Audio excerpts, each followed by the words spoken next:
तो film article 370 में एक डायलॉग है कि अगर अमेरिका पाकिस्तान को अरबों रुपए देता है ओसामा बिन लादेन को पकड़ने के लिए, तो पाकिस्तान उसे ढूंढने का नाटक करेगा, पकड़वाएगा नहीं, ताकि उसकी फंडिंग चलती रहे। तो यही हालत घाटी में है। कश्मीर को सबसे ज्यादा फंडिंग केंद्र से मिलती है ताकि वहां पर अमन रहे, विकास हो, लेकिन वहां के शीर्ष राजनेता, भ्रष्ट ब्यूरोक्रेट, बड़े बड़े बिजनेसमैन अपनी अपनी जेबें गर्म करने के लिए कश्मीर को विवादित इकोनॉमी का फायदा उठा रहे हैं। वो अमन हासिल करने का नाटक करेंगे लेकिन होने नहीं देंगे। अनुच्छेद 370 की वजह से हर एक चीज पर उनका नियंत्रण था। यह कश्मीर की हालत को बताने के लिए काफी है। तो इन मुश्किल हालातों में अनुच्छेद 370 को हटाने से लेकर सरकार ने किस गोपनीयता से योजनाबद्ध तरीके से काम किया, यही इस फिल्म में दिखाया गया है। तो दोस्तों, आज हम एक्सप्लेन करने वाले हैं आर्टिकल 370 मूवी को। तो वीडियो को शुरू करते हैं, और अगर वीडियो अच्छा लगे तो वीडियो को लाइक जरूर कीजिएगा, और इसी तरह के वीडियोस पाने के लिए आप हमारे इस चैनल को सब्सक्राइब भी कीजिएगा, ताकि आपको इसी तरह के लेटेस्ट और फ्रेश कंटेंट मिलते रहे। तो फिल्म की कहानी शुरू होती है जूनी हक्सर से,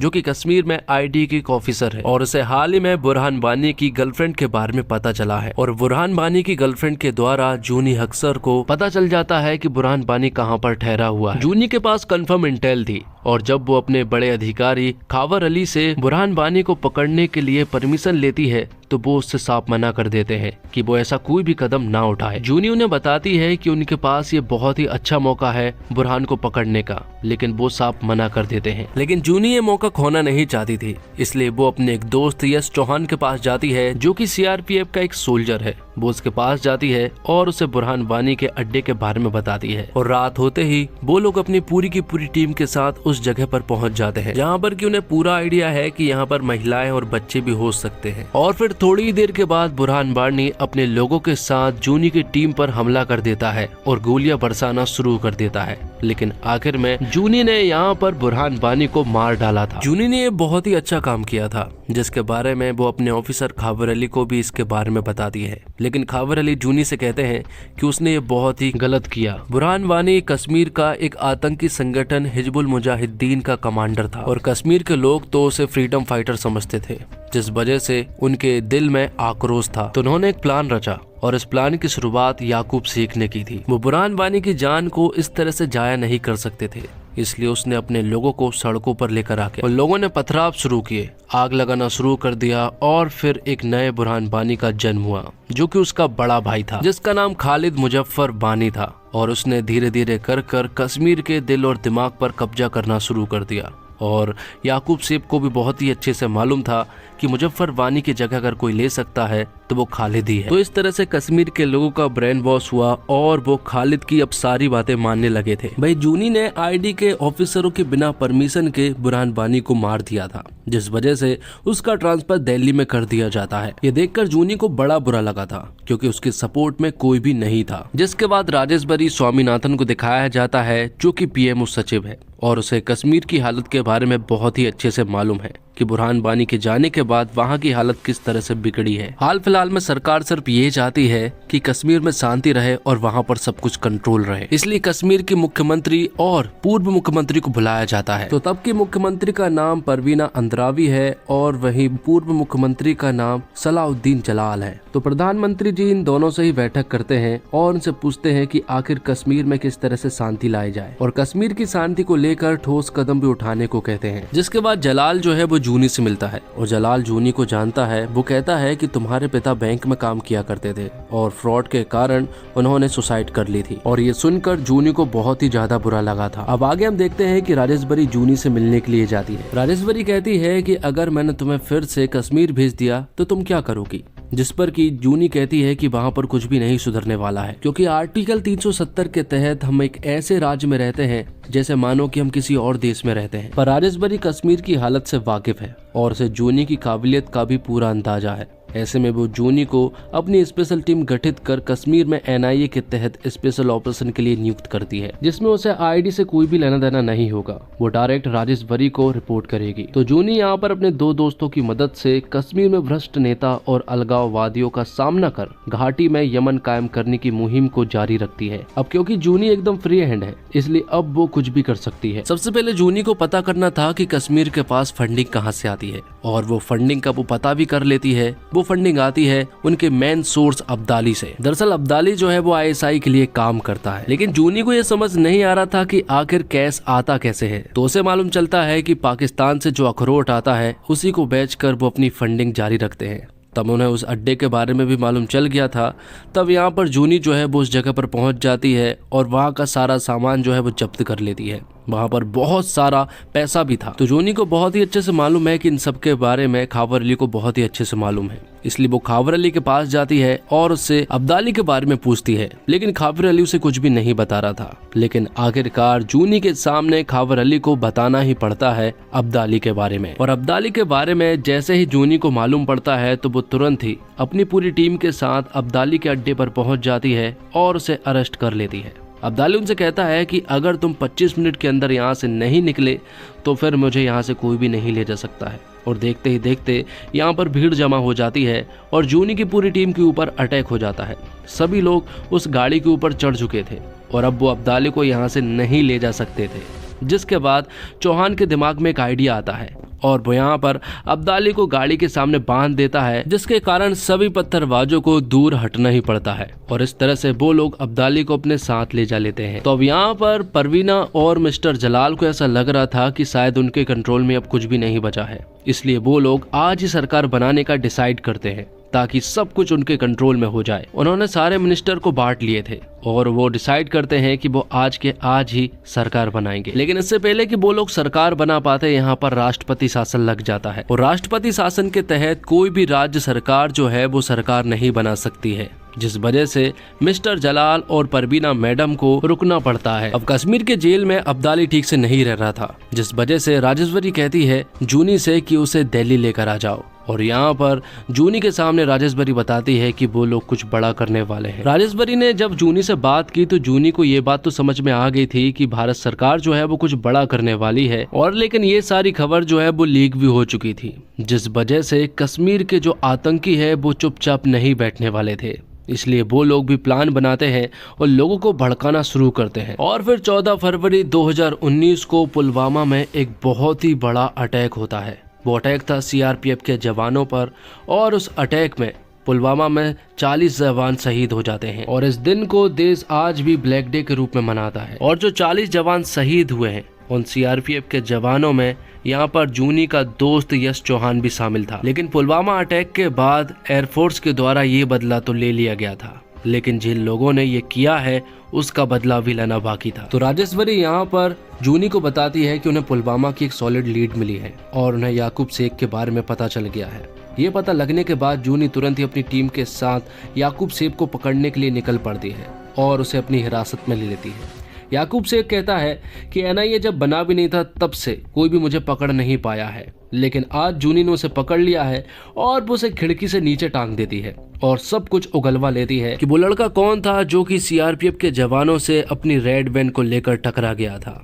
यहाँ पर याकूब शेख उसे बताता है कि वो 20 साल का लड़का था और वो हाल ही में जेल से छूटा है और उसे छुड़ाने में खावर अली ने मदद की थी। ये सुनने के बाद जूनी को बहुत ज्यादा गुस्सा आता है। वो तुरंत ही खावर अली के पास पहुंचती है, उसे वो बहुत ही ज्यादा सुनाती है और यहाँ पर जूनी जो है खावर अली को सस्पेंड भी कर देती है, क्योंकि खावर अली की वजह से ही CRPF के वो 40 जवान शहीद हुए हैं। आगे हम देखते हैं कि प्रधानमंत्री जी जो है वो एक बैठक करते हैं जिसमें गृह मंत्री अमित शाह भी मौजूद थे।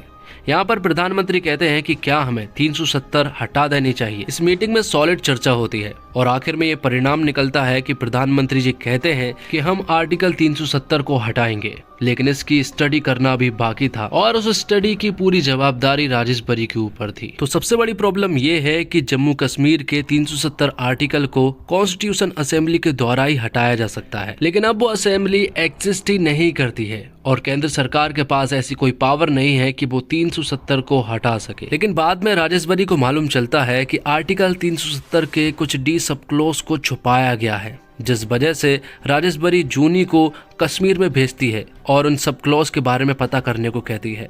वहाँ जाकर जूनी जो है वो पता करने लगती है और उन्हें उन डी सब क्लॉज के बारे में पता चल जाता है जो कि केंद्र सरकार से छुपाए गए थे। लेकिन जब जूनी और उसका दोस्त वापस लौट रहे होते हैं तभी उनके ऊपर एक यहाँ पर अटैक होता है, लेकिन यहाँ पर जूनी उनसे किसी तरह से बचकर निकल जाती है। तो 370 के जो डी सब क्लॉज है उनको पढ़ने के बाद राजेश्वरी को मालूम चलता है कि डी सब क्लॉज के द्वारा ऐसा नियम है कि राष्ट्रपति चाहे तो इस नियम को हटा तो नहीं सकता है, लेकिन राष्ट्रपति चाहे तो वो इस नियम को बदल सकता है। तो अब आर्टिकल 370 को हटाने का तोड़ तो उन्हें मिल चुका था, लेकिन सबसे पहले ये बिल जो है राज्यसभा में पास होने वाला था, क्योंकि लोकसभा में तो ये बिल पास हो ही जाएगा, लेकिन राज्यसभा में हमारी संख्या कम है, इसलिए इस बिल को सबसे पहले राज्यसभा में प्रस्तुत करना होगा, जिसकी पूरी जवाबदारी प्रधानमंत्री जी अमित शाह के ऊपर छोड़ते हैं। दूसरी तरफ कश्मीर में कर्फ्यू लगा दिया गया था। सभी को मालूम चल चुका था कि 5 और 6 अगस्त को कुछ न कुछ बड़ा होने वाला है, और जूनी भी ये बात जानती है कि कुछ न कुछ तो जरूर कश्मीरी लोग बड़ा कर सकते हैं,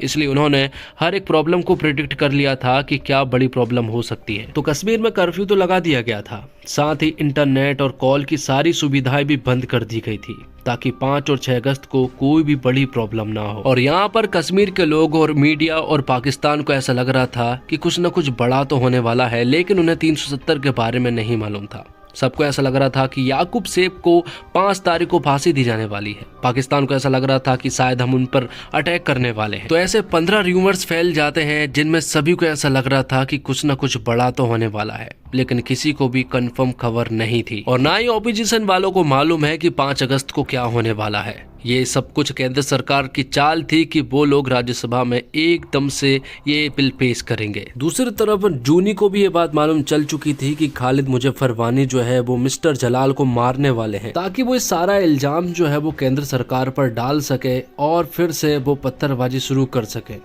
और फिर से वो सभी को एक करके केंद्र सरकार की नाक में दम कर सके, जिस वजह से उन लोगों ने मिस्टर जलाल के ऊपर अटैक भी कर दिया था। दूसरी तरफ हम देखते हैं कि अमित शाह जी जो है वो राज्यसभा में अपना बिल पेश करते हैं, लेकिन यहाँ पर एक सॉलिड बहस होती है क्योंकि ऑपोजिशन वाले इन सब के लिए साफ इनकार कर रहे थे। तो वहीं दूसरी तरफ खालिद मुजफ्फर वानी के आतंकी जो है वो जूनी की टीम पर अटैक कर देते हैं और उनका निशाना सिर्फ और सिर्फ मिस्टर जलाल थे। उन्हें बस किसी भी हालत में उन्हें मारना था, लेकिन यहाँ पर जूनी अपनी पूरी टीम के साथ डटकर सामना करती है और आखिर में वो खालिद मुजफ्फर वानी को मार देती है। और यहाँ राज्यसभा में सॉलिड बहस चल रही थी और फिर सिर्फ एक ही रास्ता बचा था और वो रास्ता वोटिंग का था। तब 187 सांसद मेंबरों की वोटिंग की जाती है और 187 वोटों में से 125 वोट जो है वो अमित शाह जी के पास आते हैं। मतलब कि 125 लोग चाहते हैं कि आर्टिकल 370 जो है वो हट जाए और इस तरह से राज्यसभा से ये बिल पास हो जाता है। तो दोस्तों, शुरुआत में फिल्म धीमी लगती है, साथ में बहुत ज्यादा किरदार पेश किए गए हैं जिसमें ये समझने में दिक्कत होती है कि कौन क्या है,